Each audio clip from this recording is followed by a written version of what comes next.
Okay, so this is a mod for Half-Life 2 called the Stanley Parable, I think it is. I think it's kind of old, but I haven't played it yet, and I haven't read anything on it. Apparently, it's best if you don't read anything on it. So I thought I'd do a video on it because Notch even said it's good, so I thought I'd download it and give it a try. So let's click new game, start new game. Yeah, so I have no idea what it's about, but we'll see once it loads. There we go. Click to skip. No, I won't. This is the story of a man named Stanley. Stanley worked for a company in a big building where he was employee number 427. Employee number 427's job was simple. He sat at his desk in room 427 and he pushed buttons on a keyboard. Orders came to him through a monitor next to his desk, telling him what buttons to push, how long to push them, and in what order.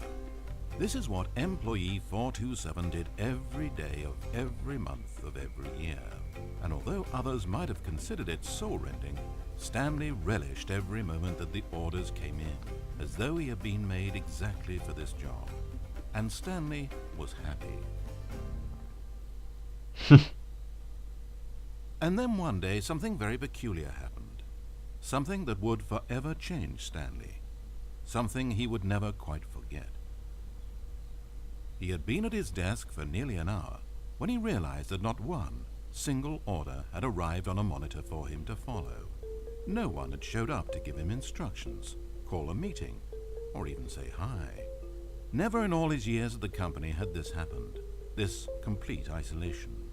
Something was very clearly wrong. Shocked, frozen solid, Stanley found himself unable to move for the longest time. But as he came to his wits and regained his senses, he got up from his desk and walked out into the hallway. Let me change my sensitivity. Try that. Nope, too much.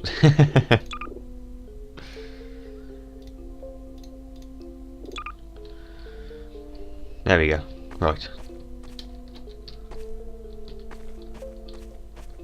Stanley decided to go to the staff lounge to check on his co-workers.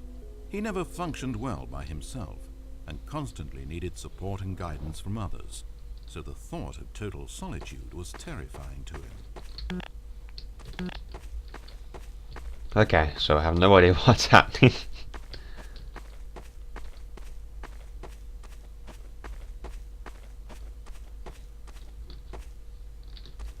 Where is everyone? When Stanley came to a set of 2 open doors, he entered the door on his left. Okay.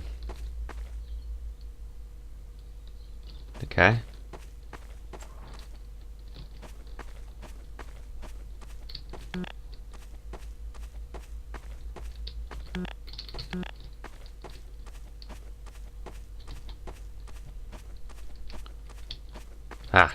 As Stanley entered the lounge, he was horrified to find not a single person here.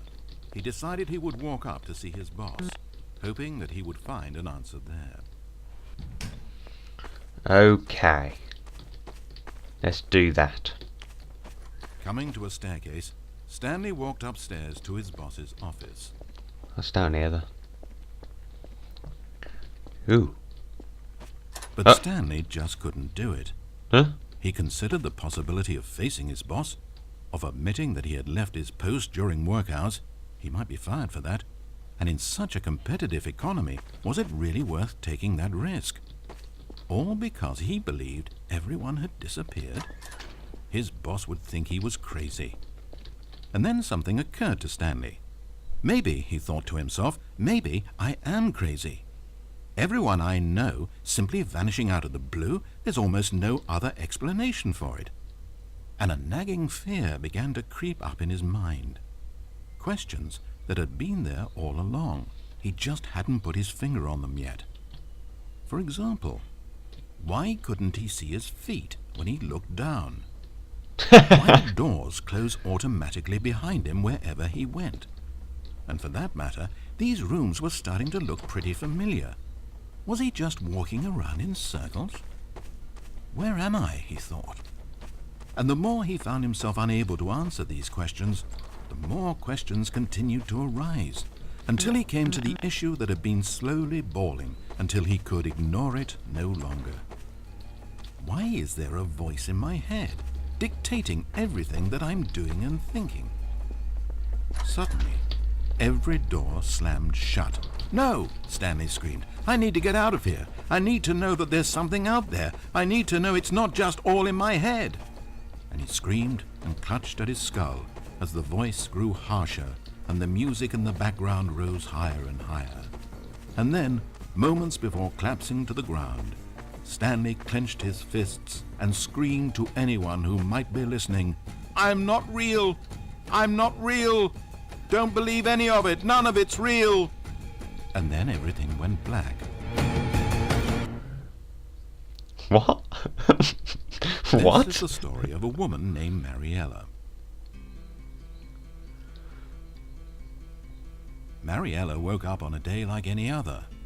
She got dressed, went to work, clocked in, clocked out, and then she walked home.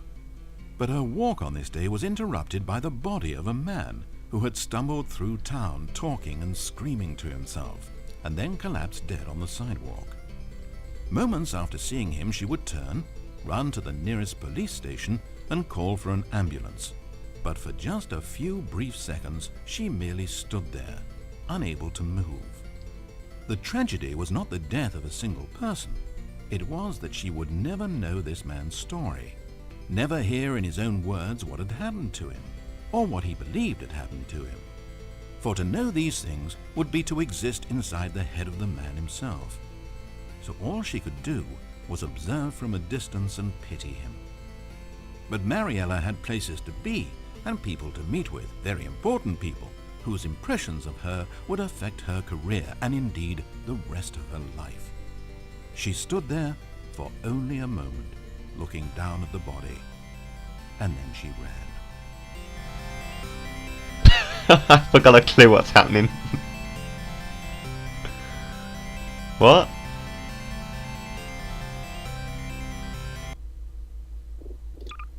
I don't... Okay, I failed, I think. Alright, skip that.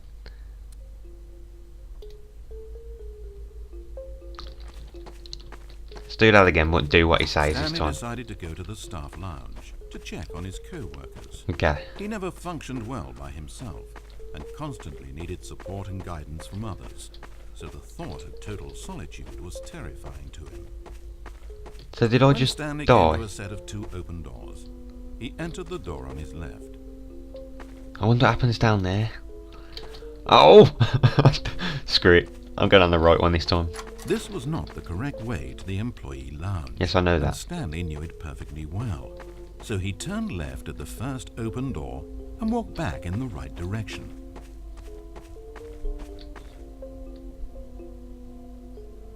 Nope. Stanley was so bad at following directions, it's incredible he wasn't fired years ago. Maybe this is why everyone had left. No one wanted to be around someone as bad at listening as him. And since he was walking into the middle of nowhere and thus ruining the entire story, Stanley decided that he would punish himself. So when he came to the elevator and the doors opened, he stepped inside and pushed the button to go up. What? Okay, it's... Ooh. Can I use that one or that one's good? Oh, Stanley. You know, you really aren't going anywhere, and I don't say that deceitfully. I truthfully mean that there isn't a story down here. Oh. The story was back up where I told you to go in the first place. Right now, you're just running around looking at empty halls. And frankly, that's perhaps even more infuriating for me. So why don't you throw me a bone, give me a chance, and just let me tell the story I want to tell, hmm? Okay, where are we going now?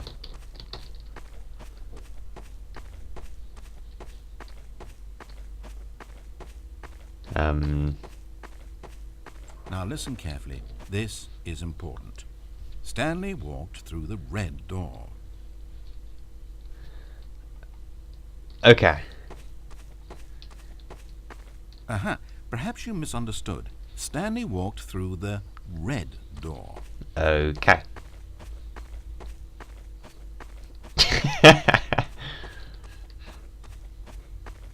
I still don't think we're communicating properly. Oh. Stanley walked through the red door. Fine, I'll go for the red one.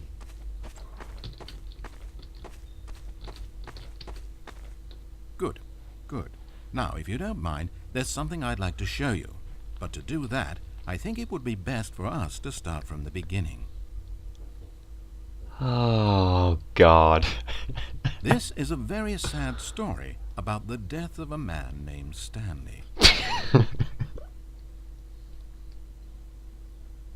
Stanley worked for a company in a big building where he was employee number 427. His job pushing buttons demanded little of him, so there was not much of himself to give, and in this way, Stanley's job felt less and less like his every day. But if buttons need pushing one day, it means they'll need pushing the next and then the next. So, without question or judgment, Stanley continued to do what the screen told him. One keystroke flowed into another keystroke, flowed into his ride home, flowed into dinner, flowed into waking up, flowed into going to work, and here he was again. Stanley was typing out a complete sentence that said absolutely nothing at all. Okay. If in reality no one ever actually disappeared from the office, and Stanley never got the opportunity to make a decision, to choose which path he wanted to take, would his life still have any meaning? Perhaps when we long for something deeply enough, these hopes and fantasies become so strong in our minds that we truly believe that we're there, controlling that person and living that adventure. To manipulate your own thoughts and emotions might mean freedom from a self-imposed prison, but these delusions can be fatal to those who can't tell the difference. And so, Stanley asked, if that door never opened, if I'll never be able to walk away from those people and from these buttons, is this life still worth experiencing? Am I actually happy? Stanley answered this question by pushing a button. Then he pushed a button, and then he pushed a button. Then he pushed a button. Oh, I get it. Then he pushed a button. So I like pushing buttons.